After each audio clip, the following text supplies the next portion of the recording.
Everybody. As Jason said, my name is Alicia Scott. I am also a member here at the gym.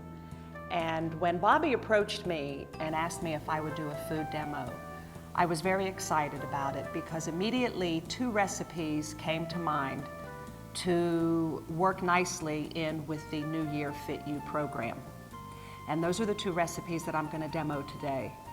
Not only are they, I think, delicious, and I have many clients who continue to ask for these 2 recipes because they're so easy, which brings me to my second point. Anybody can make these recipes.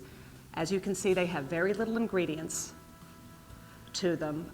The only specialty equipment you do need for the one recipe is a food processor. Unfortunately, without a food processor, you really can't do this recipe because a blender would just turn it into baby food. But I think most people do have a food processor. If not, it might be worth it to go out and get not one this size, but a little one. They're not expensive, and to me, it's worth it for this eggplant spread. And also in with the program, I have a belief that when it comes to eating, the less ingredients you use in any dish, the better. You don't want a lot of ingredients to cover up what you're making, whether it be chicken, meat, fish, particularly fish. Fish is best when left alone, as long as it's cooked properly. So my philosophy that my mother taught me, and by the way, today is her 94th birthday, and we will be heading to West Virginia to celebrate when this is over. But yes, I'm going to make the eggplant spread. My mother was big into eggplant. She used very little ingredients in her cooking. Being from Sicily, they didn't have a lot, so they used what they had. And even way back when, they were fresh ingredients, they were seasonal ingredients, they were whole ingredients, and that's how I was brought up. And of course now today, with the Food Network gaining so much popularity, I think the chefs on that Food Network are also reiterating what a 94-year-old woman did, 50, 60 years ago. And I think that is so exciting. So you don't need to be a great cook to cook well. You just need to have a few good ingredients and a decently stocked pantry, and you can do anything. You can absolutely cook anything, and it will not be daunting to do so. So anyway, that being said, we're going to start with the eggplant spread, which a lot of people like to use this as an appetizer. I make it and eat it for lunch. And that's how good it is, and it's a good way to get your vegetables in. And by roasting the vegetables, I had obviously had to roast them prior to coming here today. It caramelizes the vegetables. It brings out all the natural sugars in these vegetables, which makes them so much more palatable than if you boil them or even if you saute them. None of the integrity has left these vegetables. And it doesn't take long to roast them, and you can roast them. I think I roasted these about 7 o'clock this morning. They're still nice and warm, and they're going to be great with just one more ingredient, which is going to be the tomato paste. I used olive oil, salt, and pepper only when I roasted them. I gave it a good toss halfway through the roasting time so they would evenly brown, and then I let them cool, which is what you want to do before you process them anyway. You want to let them cool a little bit. And the only other thing that's needed after you've roasted your vegetables is 1 tablespoon of tomato paste. Did you make this recipe up? No, unfortunately, I did not make it up. My mother made a very similar dish, very similar, and she called it cabanata. This is, I will be glad to tell you whose recipe this is because she's one of my favorite chefs. Her name is Ina Garten. She's the Barefoot Contessa. And I love her style of cooking. She's simple. But my mother made a similar recipe to this, but she threw in the capers and the olives, which actually made it a true caponata. And, but it takes a little more work. This is easier. Yeah, yeah, Giant Eagle, where you would, well, yeah, because if you open up the can, now you got to use it. It is. Well, I've been buying it like this for a couple of years now, but you know, once again, I think as soon as these chefs on the Food Network started using this, the grocery stores started getting it in. And this is, yes, it's above, in Giant Eagle, it would be, of course, I don't know which Giant Eagle you guys go to, but it's above the tomato sauce. It's on the top shelf, where you would find the lady fingers to make tiramisu. It's up there. Sure. Okay, so what you want to do is just give this a couple of pulses. You don't want it to turn into a puree. You want to keep the consistency. And that is it. That is all there is to this eggplant spread. And you eat it with a little bit of pita bread or put it on crackers. I've even put it in between 2 slices of whole wheat bread and had it as a sandwich. It's absolutely delicious, and it's very, very filling. So other than maybe adding a little protein, this is lunch. And it's not going to put any extra pounds on you. Unless you eat a whole container of pita bread, then it might. So that is all there is to the eggplant recipe. I encourage everybody, yes?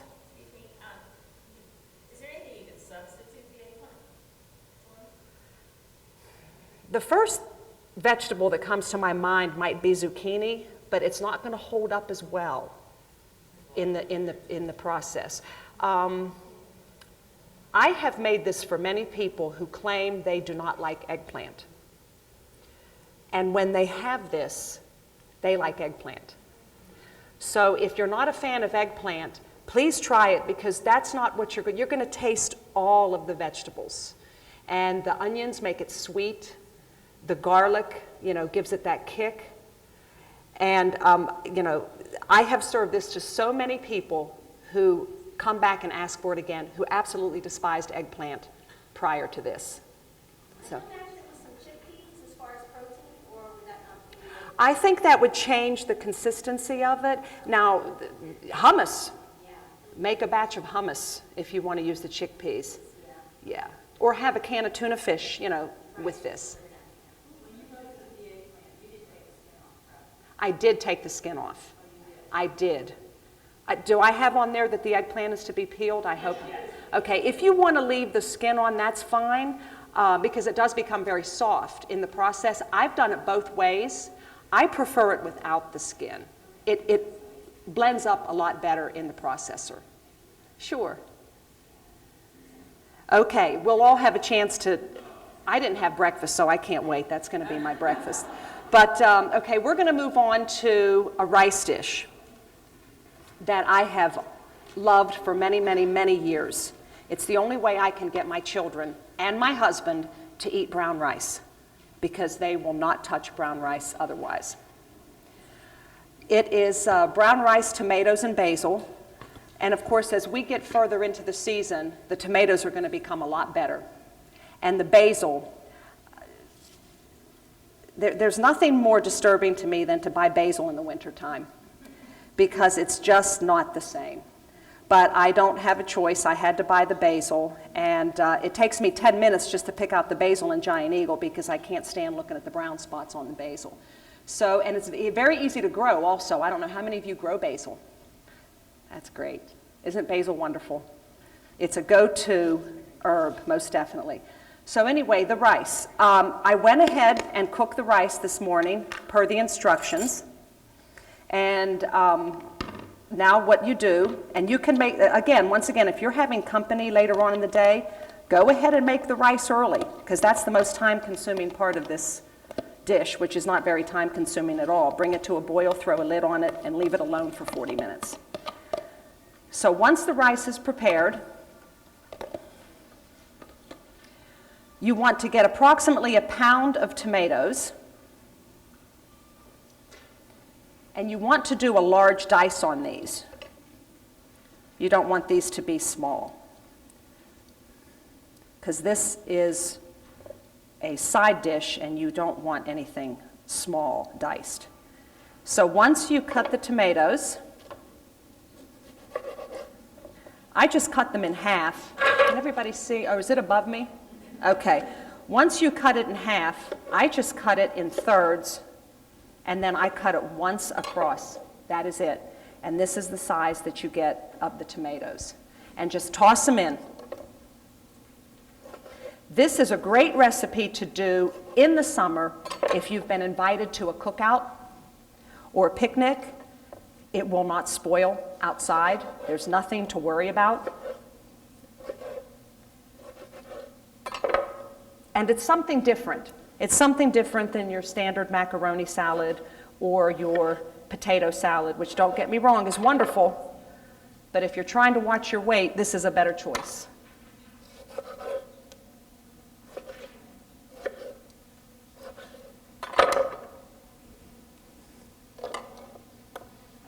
So that's about a pound of tomatoes.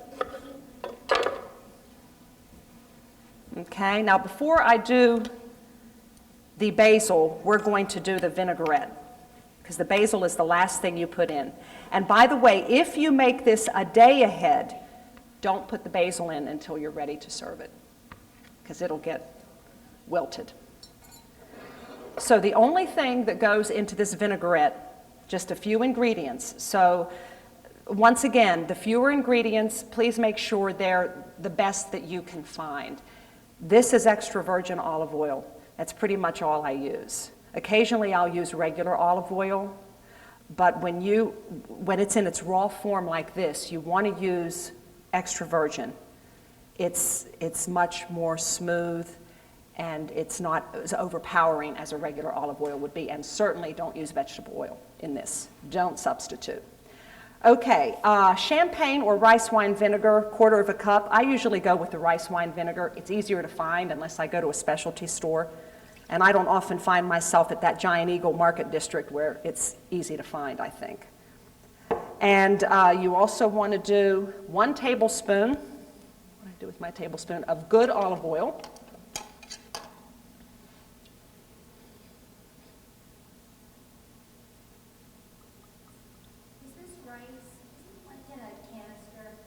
Yes, I brought it so you all could see exactly what it is, because, you know, Tex Monty brown rice, a lot of people wouldn't quite know what it is, but this is Giant Eagle. It's on sale. Is it? It wasn't when I bought it. It's not cheap, but it goes a long way. I have tripled this recipe today. So I made 2 batches yesterday, and I'm making 1 batch today, and we still have plenty left. So. How much is it at the Strip? I'm curious. I don't know. It's in bulk, so you can buy more. Great. That's wonderful. That's wonderful. This was about $7. Oh, great. Well, I'll go stock up then. That's what I'll do. Okay. And 2 teaspoons of sugar. Give a little bit of sweetness.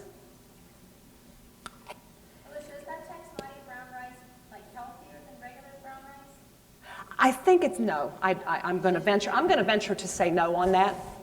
This. Oh yeah. Yeah. Oh, see, that's what my kids like. They don't want to know about this brown rice. And Minute Maid makes brown rice too. They're going to pick one or the other. Right. Well, if Ina Garten is going to say that rice by name, I think it's probably one of the best. Yes. Okay, and then much black pepper as you want to put in. I don't like a lot of black pepper, so I just do a couple of shakes there and whisk it up.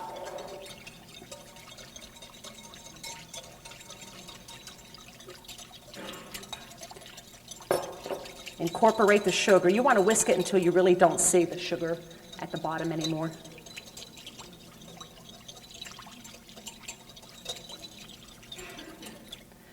And then pour it over the rice.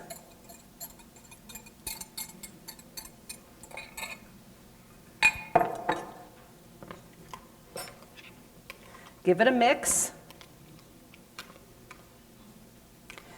And if you're going to serve this later on in the day, as I said, just leave it alone. You can even leave it on the counter. You do not have to refrigerate this. Nothing's going to happen to it. As a matter of fact, I prefer it room temperature. And then, when you're ready, when it's close to your guests coming or when you're ready to have dinner, then you add the basil. This is one package of basil from Giant Eagle. You want 1 cup of packed basil.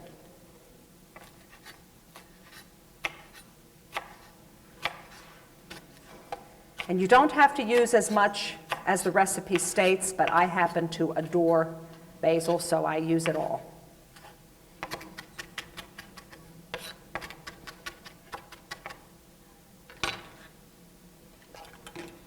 And then toss that into the rice.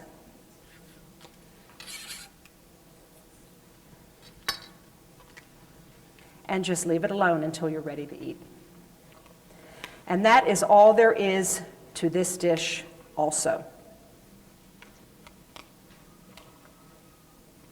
I take this to many, many cookouts during the summer.